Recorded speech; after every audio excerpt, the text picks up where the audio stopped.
어린 시절부터 글쓰기를 좋아했습니다. 그래서 종종 신문에 글쓰기로 문교부 장관 상을 타보기도 했습니다. 글쓰기를 하다 보니 시 공부도 하고 소설, 수필이라는 것도 써보기도 했죠.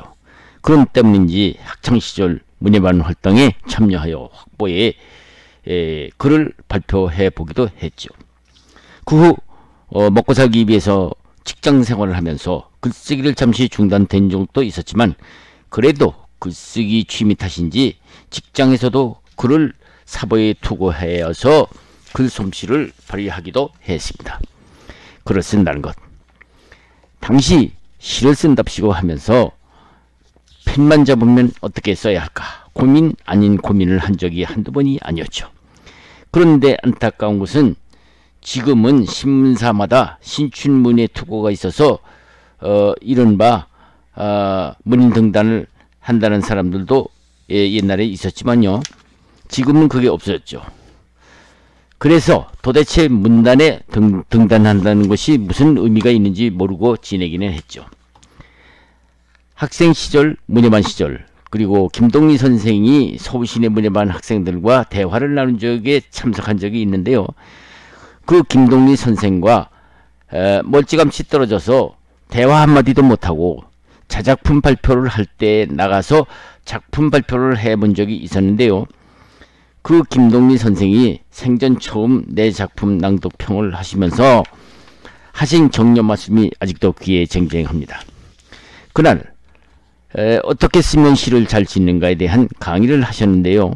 저는 항상 시를 짓든 무슨 글을 쓰든 그분의 말씀 중 아직도 귀에 쟁쟁한 부분만을 한번 여러분께 나누어 보고자 합니다. 그분은 이런 말씀을 했습니다. 시를 짓는다는 것은 쉽지는 않다.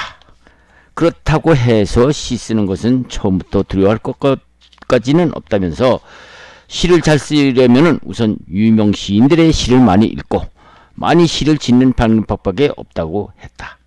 시는 느낌인데 많은 시를 읽어보지 않고는 느낌을 표현할 수 없으므로 시를 많이 읽고 많이 지어보는 수밖에 없다 하고 말씀하셨죠. 김동리 선생은 시든 소설이든 모든 예술작품도 그렇지만은 단순히 여러 줄을 모아놓기만 한다고 하나의 예술작품이 이루어지는 것이 아니라는 것이, 작품의 모든 것을 하나의 질서에 녹아내려서 시경의 시를 읽는 독자가 감동을 주고 마음에 어떤 느낌을 주는 새로 만들어진 유기체와 같다는 것이라는 것이죠. 그런데 사람들은 시를 짓는 방법이라도 따로 있는 것 같이 말하지만 따로 있는 것이 아니라는 겁니다. 김동리 선생은 구체적으로 이런 말씀을 해주셨습니다. 시를 잘 지으려면 물론 그 첫째가 남의 시를 많이 읽어보는 것이 그 첫째이고, 두 번째는 그 시를 많이 직접 지어보는 것이 두 번째라고 했습니다. 너무나 두리뭉실한 선생의 시작법 설명에 한 학생이 이런 질문을 던졌죠. 그 학생은, 선생님, 단순히 많이 읽고 많이 쓰라고만 하셨는데 구체적으로 설명해 주세요 라고 질문을 던졌죠. 다음은 그 김동리 선생이 답변한 내용입니다. 첫째, 남의 시를 열심히 읽고 쓰라. 두 번째, 그냥 아무렇게나 읽지 말고 시의 첫 구절 몇 줄 읽어보다가 자기의 적성에 맞는 시인가 아닌가 작품 선택이 중요하다. 세 번째, 그 시가 어떤 시인데 어떻게 표현하고 있는지를 살펴봐야 한다. 네 번째, 그 다음부터 자기도 그 작품의 표현을 모방해서 직접 써보라. 다섯 번째, 그 다음은 그 작품과 비슷한 작품을 골라서 그 표현을 반복해서 써봐라. 이런 말씀이 있었습니다. 마지막으로 자기 작품을 완성하되 반드시 그 완성된 예정 작품의 구절을 넣는 것을 넣고 뺄 것은 빼야 하는 이른바 태고라는 것을 꼭 지켜야 한다고 말씀하셨죠. 그렇습니다. 저도 이 유튜브를 하기 전에는 블로그에 많은 글을 써보았지만, 특히 시를 지어보려고 하는 사람들은 물론 남의 시를 읽어보지도 않고 자신의 시를 쓴다는 것은 절대 있을 수 없다고 봅니다. 왜냐하면요, 시는 읽어야 하고 그 시의 느낌 속에 들어가 볼 수도 있고 그 느낌 속에서 그 작품에서 말하는 그 글솜씨 속에서 그러한 이미지를 창출함으로써 나도 그런 이미지를 쓰고 싶은 충동이 생기기 때문이죠. 그렇습니다. 시는 복잡하게 설명할 것 없이 느낌의 표현이라고 했습니다. 그러면 그런 느낌을 표현하려면 어떻게 해야 할까요? 그 느낌을 표현하자면 대체로 4단계로 나눠볼 수 있습니다. 첫째 단계로는요, 어떤 사물을 보면 사물의 모습이나 그 사물이 어떤 생각을 하고 있는가를 살펴봅니다. 두 번째 단계로는 그리고 머릿속으로 여러 가지로 생각해 봅니다. 세 번째 단계요, 우선 눈에 전개된 것부터 표현해 보고, 네 번째 단계로는 제일 중요한 부분인데요, 눈앞에 전개된 것을 통해서 눈앞에 전개되지 않은 또 다른 부분을 생각해 보자는 것입니다. 그렇습니다.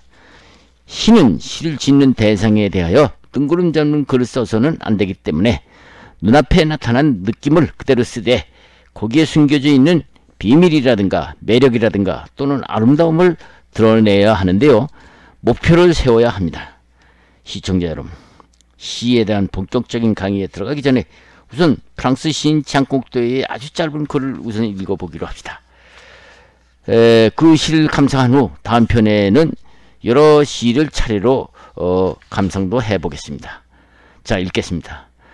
내기는 한 개의 조개 껍데기, 그린 바다의 물결소리요. 단 2줄입니다. 단 2줄이지만 깊은 뜻이 있죠. 이 짧은 시를 읽으면서 여러분은 어떤 느낌을 갖겠습니까?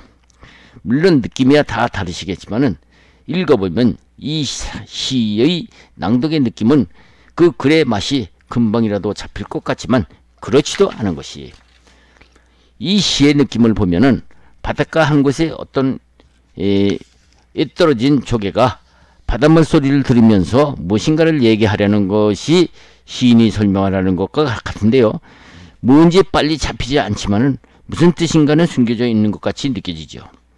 그렇습니다. 시라는 것은 이렇게 얼른 알아채기는 어렵지만은 그 시의 의미를 뭔가 주는 것을 직감할 수 있는 것이죠. 그래서 시라는 것은 하도 오묘한 것으로 보여서 시란 참으로 이해하기 힘든 글이라는 생각이 들기는 합니다. 강의를 오늘은 이만하고 제2편에서는 구체적으로 국내 유명 시인들이 지어낸 시를 예를 들어가면서 살펴보고자 합니다. 감사합니다. I've seen a lot of change, been through a lot of pain. Some things are not the same as they were a year ago, but all will be okay. I move on each and every day. The past is where it stays, way back a year ago. I've changed for the better this time. I thought I would never be fine. I strive just to say I'm alright, and for the first time in a long time I'm alright. I've seen a lot of change, been through a lot of pain. Some things are not the same as they were a year ago, but all will be okay. I move on each and every day. The past is where it stays, way back a year ago.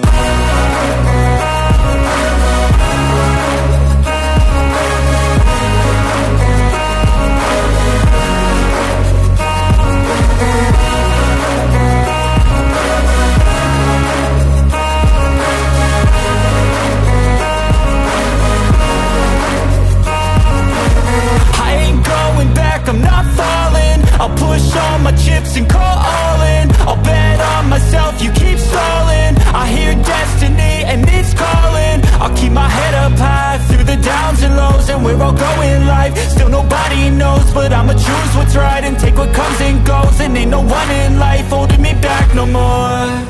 I've seen a lot of change, been through a lot of pain. Some things are not the same as they were a year ago, but all will be okay. I move on each and every day. The past is where it stays, way back a year ago.